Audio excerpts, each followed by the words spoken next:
जय माता दी भक्तों, माता की चौकी यूट्यूब चैनल में आप सभी का हार्दिक स्वागत है।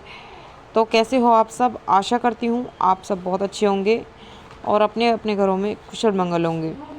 तो भक्तों, जैसा कि आप सभी भक्तों को पता है कि 3 अक्टूबर से नवरात्रे शुरू होने वाले हैं और नवरात्रों में आपको किन किन चीज़ों का ध्यान रखना चाहिए, आज मैं आपको इस वीडियो के माध्यम से उसी बारे में बताने वाली हूँ कि नवरात्रों के समय आपको किन किन बातों का ध्यान रखना चाहिए और ये चीज़ें आपको भूल कर भी नहीं करनी चाहिए, जो मैं आपको इस वीडियो के माध्यम से बताने वाली हूँ। अगर आप ये चीज़ें नवरात्रि के समय ये करते हो, ठीक है, तो आपको नवरात्रि में पूजा का फल आपको 1% भी प्राप्त नहीं होगा, बल्कि उसका उल्टा ही आपके साथ होगा। ठीक है, तो आज मैं आपको उन्हीं उन चीज़ों के बारे में बताने जा रही हूँ कि जो कि आपको बिल्कुल भी भूल कर भी नहीं करने नवरात्रों के दिन।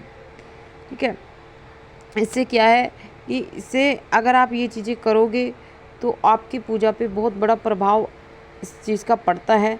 और नवरात्रों के समय आप जो श्रद्धा भाव से आप माँ की पूजा अर्चना कर रहे हो, उस पूजा अर्चना का भी आपका कोई मतलब नहीं रहेगा। ठीक है, उसका फल आपको बिल्कुल भी प्राप्त नहीं होगा। ठीक है, तो और भक्तों, वीडियो को लास्ट तक बने रहिएगा। वीडियो को बीच बीच में से स्किप बिल्कुल मत करना, क्योंकि अगर आप वीडियो को बीच बीच में से काट काट के देखोगे तो आपको ये वीडियो बिल्कुल भी समझ में नहीं आएगी। इसीलिए वीडियो के एंड तक बने रहिएगा।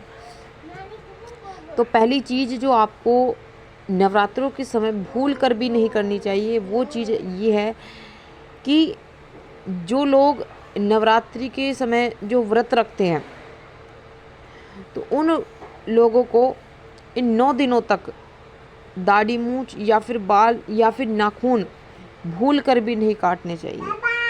क्योंकि तो आपको नवरात्रि के समय इस चीज़ का विशेष ध्यान रखना है कि अगर आपने पूरे 9 नवरात्रों का व्रत अगर आपने माता का रखा है, तो आपको बिल्कुल भी बाल, नाखून बिल्कुल भी नहीं काटने हैं। अगर आप जेंट्स हो तो आपको दाढ़ी मूंछ बिल्कुल भी नहीं काटनी है, नाखून नहीं काटने हैं। अगर आप लेडीज़ हो तो आपको भी नाखून या फिर बाल आपको बिल्कुल भी नवरात्रि के समय नहीं काटने हैं। इस चीज़ का आप विशेष ध्यान रखें। दूसरी चीज़ जो आपको बिल्कुल भी नहीं करनी है, वो है कि आपको नवरात्रि के समय सात्विक भोजन मतलब ये जो तामसिक भोजन होता है, ये बिल्कुल भी आपको नहीं खाना चाहिए। और इस दौरान आपको लहसुन, प्याज या फिर मांस मदिरा का सेवन बिल्कुल नहीं करना है। लहसुन, प्याज आपको 9 दिन तक नहीं खाने। अगर आपने नवरात्रि के 9 दिनों तक आपने व्रत रखा है, तो आपको सात्विक भोजन ही करना है। आपको लहसुन, प्याज नहीं खाना है, आपको मांस मदिरा का सेवन बिल्कुल नहीं करना है। अगर आप नवरात्रि के समय लहसुन, प्याज या फिर मांस मदिरा का सेवन करते हो, तो आपको आपकी पूजा का फल बिल्कुल भी प्राप्त नहीं होगा और इससे माँ क्रोधित होंगी, वो अलग। ठीक है, फिर कुछ लोग ऐसा बोलते हैं कि हमारे साथ तो उल्टा ही हो रहा है, जो मतलब हमारे कोई काम नहीं बन रहा है, माँ काली हमारी सुन नहीं रही हैं, माँ भगवती हमारी सुन नहीं रही हैं। तो भाई, ये गलती जगह अगर आप करते हो तो आपके साथ उल्टा ही होगा। ठीक है, तो इस बात का आप विशेष रूप से ध्यान रखें। नवरात्रि के समय आपको सात्विक भोजन ही करना है। आपको प्याज, लहसुन आपको नहीं खाना है। मांस मदिरा का सेवन आपको बिल्कुल भी नहीं करना है, भूल कर भी। ठीक है,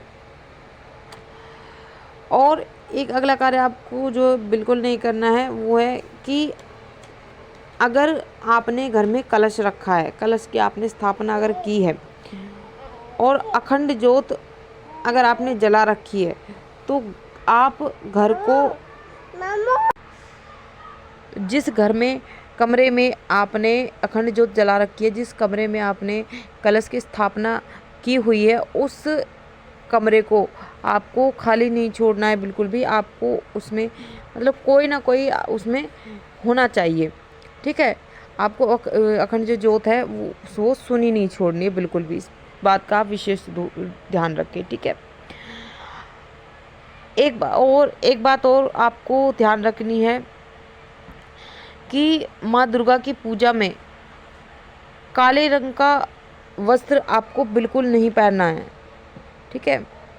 नवरात्रों के समय आपको काले रंग के कपड़े आपको बिल्कुल नहीं पहनने हैं। आप लाल या पीले रंग के कपड़े आप पहन सकते हो, ये मतलब शुभ होते हैं, ये कलर बहुत शुभ माने जाते हैं, ठीक है। तो काले रंग के वस्त्र आपको नवरात्रियों में बिल्कुल नहीं पहनने हैं, इस बात का आप ध्यान रखें। कि नवरात्रि के समय जो भक्त माँ दुर्गा के पूरे 9 नवरात्रे जो व्रत रखते हैं, उन भक्तों को दिन में सोना बिल्कुल भी नहीं चाहिए और ब्रह्मचर्य का पालन जरूर करना चाहिए।